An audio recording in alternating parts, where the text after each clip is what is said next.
And you seem to be very fascinated by this concept of jugaad. Explain this to an international audience. I mean, what is jugaad and why are you so fascinated by it? Well, Jugaad is the very uniquely Indian tradition of improvisation and innovation with limited resources. And Jugaad is now, believe it or not, being taught at Harvard Business School. Because post the 2008 global economic crisis, the whole world is short of resources. Corporations no longer have the kind of financial resources they used to have. So everybody is now have to scramble around and make do with slightly limited resources. And that's where the Indian tradition of Jugaad comes in mighty handy. And I think Jugaad is very, very important because Jugaad gives you the confidence and the perseverance to persist, with something, even though all the tools that you need are not available, but you make do with whatever you do have. India has brought out so many instruments and implements and tools and things which the world today admires. We have a $24 water filter, we have an $80 portable refrigerator, and many people say even the Tata Nano is in a way an example of Jugaad. A 1 lakh car, which is also a world-class car, a world completely well-free. I want to talk to you a bit about India's literary scene, and a lot of people say that writers writing in English over the past and this is a recent phenomenon. Most critics argue that they say that writers write in English that isn't good enough according to Western standards. That there's sometimes a lot of not only cultural influence in the writing, but also actual use of words that are not even part of a conventional English dictionary. Often Hinglish and mixing of Hindi and all of that. But they're commercially doing much better than books did previously. Do you see this as a good thing or do you see this as a bad thing? Well, first of all, I think one thing which the world acknowledges about Indian writing in English is that Indian writers use English in a way which is very different from the way Western writers use it. It all started with Salman Rushdie and Midnight's Children, where he literally coined Hinglish. A lot of Hindi expressions and phrases were used liberally with English, in English sentences. And that's because we have now accepted English as our language. We no longer look at it as a language of colonization. We look at it as a language of aspiration, a language which can give us a better education, a better job, and eventually a better future. So that is why we have become comfortable in the skin of English, because we treat it as our language. And once it is our language, we can twist it, we can turn it, we can use it whichever way we like it. And that's why this phenomena of English, where there are even newspapers now coming out which are using liberally English words with Hindi sentences. It's all part of this broad mix of, languages the way they are used in India, where they are used as part of daily expressions. And we are not very particular whether we are mixing two languages or not. But because of the fact that we are comfortable in the skin of English and the fact that Indian writers use it in a very different and very creative way, that is why the world, I think, is interested in reading about Indian fiction. And I think, on the whole, it's a good thing.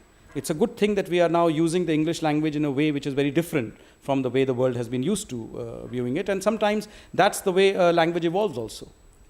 I also want to ask you, and I don't want to take too much more of your time, but I want to very quickly ask you about, you as a writer, and you said that you consider yourself a sort of weekend writer, and this is not your day job. At any moment, do you think you'd want to give up your day job and take up writing full time? No, not at all. First of all, I take great pride in representing India, and it's a great time to be an Indian diplomat when India is being quoted by the rest of the world. So, I take great pride in that, and I have no intention of giving it up. Secondly, I have found that it's actually the security of the day job that allows me to free up my imagination and creativity in my spare time. Because I'm not dependent on writing for my bread and butter, I can afford to take risks. I can afford to write what I want to write rather than what the market wants me to write. So because of these two reasons, I think I'm very happy in keeping my day job and being a diplomat who writes. Okay. And about your latest book, tell me a bit about your latest book, and why are there, why do your books always have tests and money and these people making choices about money, and then sometimes there's love as well coming in the mix. I mean, tell me a bit. I mean, is your latest book also does it deal with these issues? Well, my latest book, I would describe it as a Cinderella story, where instead of Prince Charming, Cinderella is being offered the CEO-ship of a $10 billion company. So it's a 21st century take on that ancient right of a passage to adulthood. In the past, you used to have these stories of the kings who could not decide which of his three sons should become the next king. So he sets tasks go across the 7 seas, and whoever gets me that parrot which is being guarded in a cage by that witch, will become the next king. So it's a take on that. It's a modern 21st century take on that. And I thought that, just as in the past, books used to describe the essential attributes of a good king, these days, books describe the attributes of a good CEO. So becoming CEO is probably even more difficult than becoming king used to be in the past.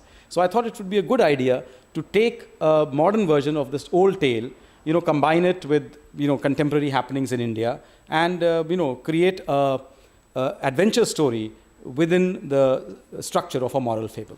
So that's what The Accidental Apprentice is all about. Okay. And your books represent, reflect almost your, you're very positive about India. You talk about Jugaad, and you talk about all of these other positive things, and this sort of story of the underdog really, doing well.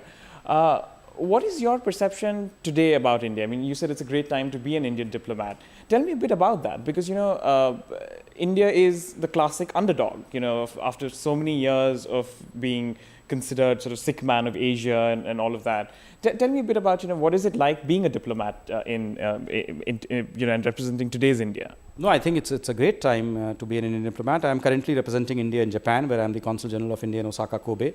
And in my 3.5 years, I've done almost 100 business seminars and conferences. Now, even 15 years ago, if India wanted to do a business seminar, there would be very few people who would be interested, because the Indian economy was not doing too well, and India had not really opened up in the way it has opened up now. So because of all those factors and 20 years of economic liberalization, I think we have a new confident India, an India which is now marching ahead, which is globalizing at a rapid pace, and which is confident of taking its rightful place in the world. So that's why I believe it's a great time to be an Indian diplomat. It's a great time to be a part of the growth story of India, and to see especially young India, 60% of India is under the age of 25. Now that's a fantastic thing for us to have, because it means that, by the year 2030, 25% of the world's labor force will be in India. So we have all the economic factors necessary for an economic resurgence, and I think all those factors will come together once again for India to start achieving 8 to 9% growth rates once again. And one final question before I let you go, Mrs. Swaroop, 3 books in 10 years. Where does Mr. Swaroop go from here? What is the next challenge? And are you going to write? Are you going to try your hand maybe at a different genre? Are you going to? What's next on the cards? Well, I'm not the type of person who looks that far ahead. As of now, I have taken a break from writing. I'm not writing anything. I'm just sort of in the midst of packing and going from Japan back to India. But I always look at my books as stories.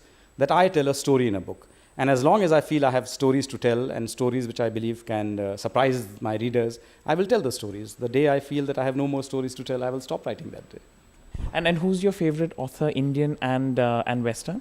Indian author favorite, Prem Chand, without a doubt. Western, I have read many authors over the years. Among the contemporary authors, I greatly admire the works of J.M. Coetzee, Paul Auster, Haruki Murakami.